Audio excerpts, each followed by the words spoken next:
కార్తీక పౌర్ణమి నాడు శ్వేతవర్ణంలో దర్శనమిస్తున్న సోమేశ్వర స్వామిని దర్శించుకునేందుకు వేలాదిగా భక్తులు తరలివస్తున్నారు. పశ్చిమ గోదావరి జిల్లా భీమవరంలోని పంచరామ క్షేత్రమైన శ్రీ ఉమా సోమేశ్వర జనార్దన స్వామి ఆలయంలో మూల విరాట్ విగ్రహం ప్రత్యేకంగా నిలిచింది. అమావాస్యకు గోధుమ వర్ణంలో, పౌర్ణమికి శ్వేతవర్ణంలో రంగులు మారుతూ భక్తులకు దర్శనమిస్తుంది.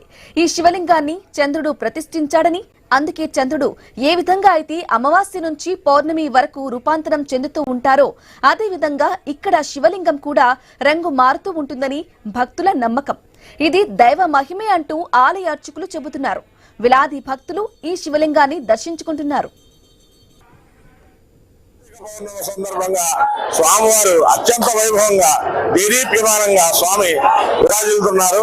ఆ చంద్రబింబం ఎటువంటి కాంతివంతంగా కనపడుతుందో మనకి రాత్రి వేళలో ఈవేళ స్వామి ఉదయ బ్రాహ్మీ ముహూర్త కాలం నుంచి స్వామివారి అభిషేకం నిర్వహించిన దగ్గర నుంచి కూడా స్వామి అత్యంత వైభవంగా స్వామి ప్రకాశించుతూ స్వామి దర్శనమిస్తున్నారు.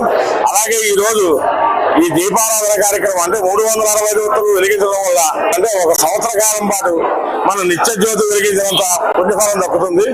ఓం